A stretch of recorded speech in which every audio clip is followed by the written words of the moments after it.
ये शुरू करते हैं आज की स्टोरी अधिकार चिंता।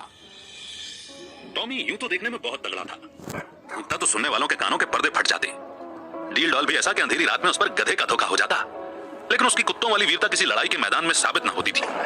2-4 बार जब बाजार के कुत्तों ने उसे चुनौती दी तो वो उनका घमंड तोड़ने के लिए मैदान में आया, और देखने वालों का कहना है कि जब तक लड़ा हिम्मत से लड़ा।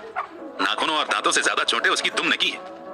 पक्के रूप से नहीं कहा जा सकता कि मैदान किसके हाथ रहा, लेकिन जब उस दल को मदद मंगानी पड़ी तो लड़ाई के नियमों के हिसाब से जीत का यश टॉमी को ही देना सही और इंसाफ वाला जान पड़ता है। टॉमी ने उस मौके पर दिमाग से काम लिया और दांत निकाल दिए, जो संधि की प्रार्थना थी, लेकिन तब से उसने इतनी बुरी नीति वाले दुश्मनों के मुंह लगना ठीक न समझा। इतना शांति पसंद होने पर भी टॉमी के दुश्मनों की संख्या दिनों दिन बढ़ती जाती थी।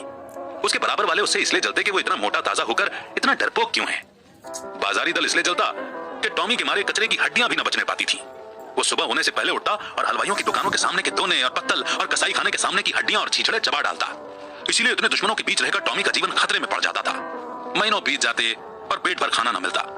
2-3 बार उसे मनमाना खाना खाने की ऐसी तेज इच्छा हुई कि उसने संदिग्ध तरीकों के द्वारा उसे पूरा करने की कोशिश की, पर जब फल उम्मीद के उल्टा हुआ और स्वादिष्ट खाने के बदले न खाई जा सकने वाली बुरी चीजें भरपेट खाने को मिली, जिससे पेट के बदले कई दिन तक पीठ में बहुत दर्द तक होता रहा, तो उसने मजबूर होकर फिर सही रास्ते का सहारा लिया।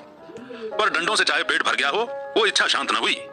वो किसी ऐसी जगह जाना चाहता था जहां खूब शिकार मिले, खरगोश, हिरन, भेड़ों के बच्चे मैदान में घूम रहे हो और उनका कोई मालिक ना हो, जहां किसी प्रतिद्वंदी की गंध तक ना हो, आराम करने को घने पेड़ों की छाया ना हो, पीने को नदी का साफ पानी। वहां मनमाना शिकार करूं, खाऊं और मीठी नींद सोऊं।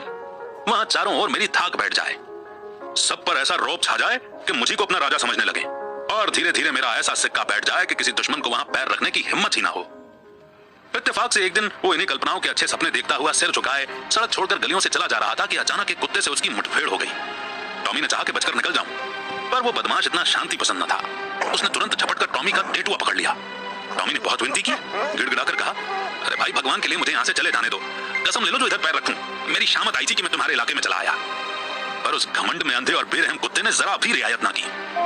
आखिर में हारकर टॉमी ने गधे की आवाज में फरियाद करना शुरू कर दी। ये कोलाहल सुनकर मोहल्ले के 2-4 नेता लोग इकट्ठे हो गए, पर उन्होंने भी उस बेचारे पर दया करने के बदले उल्टे उसी पर आखिरी वार करना शुरू किया।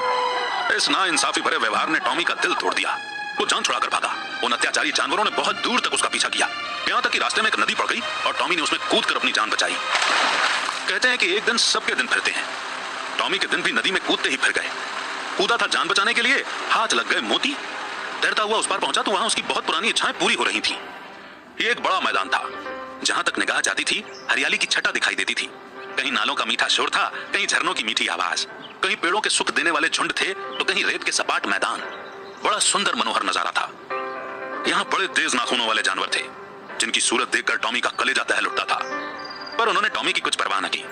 वे आपस में रोज लड़ा करते थे, रोज खून की नदी बहा करती थी। टॉमी ने देखा कि यहाँ इन खतरनाक जानवरों से सामना न कर सकूंगा। उसने दिमाग से काम लेना शुरू किया। जब 2 लड़ने वाले जानवरों में एक घायल और मुर्दा होकर गिर पड़ता तो टॉमी लपक कर मांस का कोई टुकड़ा ले भागता और अकेले में बैठकर खाता। जीता हुआ जानवर जीत की खुशी में उसे छोटा समझकर कुछ न बोलता। अब क्या था, टॉमी के दिन बदल गए। हमेशा दिवाली रहने लगी। न गुड़ की कमी थी न गेहूं की। रोज नए खाने उड़ाता और पेड़ों के नीचे आराम से सोता। उसने ऐसे सुख स्वर्ग की कल्पना भी न की थी। वो मरकर नहीं, जीते जी स्वर्ग पा गया। थोड़े ही दिनों में पौष्टिक खाना खाकर टॉमी की हालत ही कुछ और हो गई। उसका शरीर तेज वाला और मजबूत हो गया। अब वो छोटे मोटे जीवों पर खुद हाथ साफ करने लगा। जंगल के जानवर अब चौंके और उसे वहां से भगा देने की कोशिश करने लगे। टॉमी ने एक नई चाल चली। वो कभी किसी जानवर से कहता कि तुम्हारा फला दुश्मन तुम्हें मार डालने की तैयारी कर रहा है, और किसी से कहता और फला तुमको गाली देता था। जंगल के जानवर उसके चकमे में आकर आपस में लड़ जाते और टॉमी की चांदी हो जाती। आखिर में नौबत यहाँ तक पहुंची कि बड़े बड़े जानवरों का नाश हो गया। छोटे मोटे जानवरों की उससे मुकाबला करने की हिम्मत न होती थी। उसकी उन्नति और ताकत देखकर उन्हें ऐसा लगने लगा मानो ये अजीब जीव आकाश से हमारे ऊपर शासन करने के लिए भेजा गया है। टॉमी भी अब अपनी शिकारबाजी की खूबी दिखाकर उनकी शक को पक्का किया करता था। बड़े गर्व से कहता, भगवान ने मुझे तुम्हारे ऊपर राज्य करने के लिए भेजा है।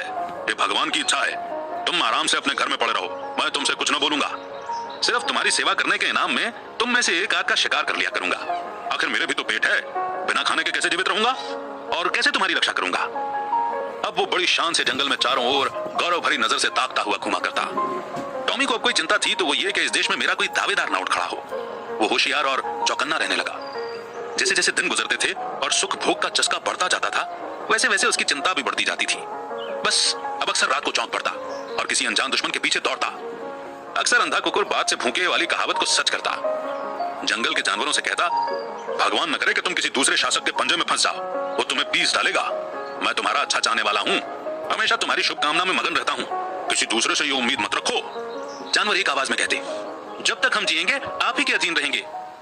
आखिरकार यह हुआ कि टॉमी को पल भर भी शांति से बैठना मुश्किल हो गया। वो रात दिन भर नदी के किनारे इधर से उधर चक्कर लगाया करता, दौड़ते दौड़ते हांफने लगता, बेदम हो जाता, मगर मन को शांति न मिलती कि कहीं कोई दुश्मन न घुस आए। लेकिन क्वार का महीना आया तो टॉमी का मन एक बार फिर अपने पुराने साथियों से मिलने के लिए बेचैन होने लगा। वो अपने मन को किसी तरह रोक न सका। वो दिन याद आया जब वो 2-4 दोस्तों के साथ किसी प्रेमिका के पीछे गली गली और कूचे कूचे में चक्कर लगाता था। 2-4 दिन तो उसने सब्र किया, पर आखिर में इच्छा इतनी तेज हुई कि वो तकदीर ठोक कर खड़ा हुआ। उसे अब अपने तेज और बल पर अभिमान भी था। 2-4 को तो वो मजा चखा ही सकता था, लेकिन नदी के इस पार आते ही उसका आत्मविश्वास सुबह के अंधेरे के समान फटने लगा। उसकी चाल मंद पड़ गई, आप ही आप सिर झुक गया, दुम सिकुड़ गई। मगर एक प्रेमिका को आते देखकर वो बेचैन हो उठा, उसके पीछे हो लिया। प्रेमिका को उसकी वो गलत कोशिशें नापसंद लगी। उसने तेज आवाज से उसका अपमान किया। उसकी आवाज सुनते ही उसके कई प्रेमी आ पहुंचे और टॉमी को देखते ही वो अपने जामे से बाहर हो गए। टॉमी सिटपटा गया, अभी तय न कर सका था कि क्या करूं। चारों ओर से उस पर दांतों और नाखूनों की बारिश होने लगी। भागते भी न बन पड़ा, शरीर खून से लथपथ हो गया। भागा भी तो शैतानों का एक दल पीछे था। उस दिन से उसके दिल में शक समा गया। हर समय ये डर लगा रहता कि हमला करने वालों का दल मेरे सुख और शांति में बाधा डालने के लिए, मेरे स्वर्ग को बर्बाद करने के लिए आ रहा है। ये शक पहले भी कम न था, अब और भी बढ़ गया। एक दिन उसका मन डर से आया तो टॉमी का मन एक बार फिर अपने पुराने साथियों से मिलने के लिए बेचैन होने लगा। वो अपने मन को किसी तरह रोक न सका। वो दिन याद आया जब वो 2-4 दोस्तों के साथ किसी प्रेमिका के पीछे गली गली और कूचे कूचे में चक्कर लगाता था। 2-4 दिन तो उसने सब्र किया, पर आखिर में इच्छा इतनी तेज हुई कि वो तकदीर ठोक कर खड़ा हुआ। उसे अब अपने तेज और बल पर अभिमान भी था। 2-4 को तो वो मजा चखा ही सकता था, लेकिन नदी के इस पार आते ही उसका आत्मविश्वास सुबह के अंधेरे के समान फटने लगा। उसकी चाल मंद पड़ गई, आप ही आप सिर झुक गया, दुम सिकुड़ गई। मगर एक प्रेमिका को आते देखकर वो बेचैन हो उठा, उसके पीछे हो लिया। प्रेमिका को उसकी वो गलत कोशिशें नापसंद लगी। उसने तेज आवाज से उसका अपमान किया। उसकी आवाज सुनते ही उसके कई प्रेमी आ पहुंचे और पीछे था। उस दिन से उसके दिल में शक समा गया। हर समय ये डर लगा रहता कि हमला करने वालों का दल मेरे सुख और शांति में बाधा डालने के लिए, मेरे स्वर्ग को बर्बाद करने के लिए आ रहा है। ये शक पहले भी कम न था, अब और भी बढ़ गया। एक दिन उसका मन डर से इतना बेचैन हुआ कि उसे जान पड़ा कि दुश्मन दल आ पहुंचा। वो बड़ी तेजी से नदी के किनारे आया और इधर से उधर दौड़ने लगा। दिन बीत गया, रात बीत गई, पर उसने आराम न लिया। दूसरा दिन आया और गया, पर टॉमी बिना खाए पिए नदी के किनारे चक्कर लगाता रहा। इस तरह 5 दिन बीत गए। टॉमी के पैर लड़खड़ाने लगे, आंखों तले अंधेरा छाने लगा। भूख से बेचैन होकर गिर पड़ता, पर वो शक किसी तरह शांत न हुआ। आखिर में 7वें दिन बेचारा टॉमी अधिकार चिंता से कमजोर और बेजान होकर मर गया। वन का कोई जानवर उसके पास न गया, किसी ने उसकी बात तक न की, किसी ने उसकी लाश पर आंसू तक न बहाए। कई दिनों तक उस पर गिद्ध और कौवे मंडराते रहे। आखिर में हड्डियों के सिवा और कुछ न रह गया। और इसी मोड़ पर यह कहानी यहीं पर समाप्त होती है। ये कहानी एक व्यंग्य है, जिसमें मुंशी प्रेमचंद जी ने एक कुत्ते की मदद से अप्रत्यक्ष रूप से हमारे समाज के गुंडे नेताओं और उनके राज के बारे में बताया है। गुंडे नेता, जमींदार, मुंशी, तालुकदार या फिर अंग्रेज भी हो सकते हैं। हर वो व्यक्ति जो ये बात भूल गया है कि कोई भी चीज परमानेंट नहीं रहती। कमेंट सेक्शन में जरूर लिखिएगा आपकी लर्निंग के साथ, ताकि आपकी लर्निंग बहुत दूर तक पहुंचे। नेक्स्ट स्टोरी आप कौन सी सुनना चाहते हैं, आप हमें ये भी सजेस्ट कर सकते हैं। बहुत जल्द एक नई स्टोरी के साथ फिर होगी मुलाकात। तब तक रखिए अपना बेहतर ख्याल। गिगलर अमित वाधवा का नमस्कार है तो कांग्रेचुलेशंस। बहुत ही कम लोग होते हैं जो नॉलेज के ऊपर टाइम इन्वेस्ट करते हैं, वरना आप कहीं और भी तो टाइम वेस्ट कर सकते थे। बहरहाल हमने ये मैसेज इसलिए बनाया है ताकि हम गीगल का गोल आपको बता सके कि क्यों हमने प्रीमियम मेंबरशिप स्टार्ट की है। कई लोग हमसे पूछते हैं कि आपने समरीज पेड क्यों की, या प्रीमियम मेंबरशिप में क्या क्या मिलेगा, या इसका फायदा क्या है, और ऐसे कई सवाल। तो आपको हम इन सभी सवालों के जवाब देना चाहेंगे। तो सबसे पहला सवाल आता है कि हमने प्रीमियम मेंबरशिप प्रोग्राम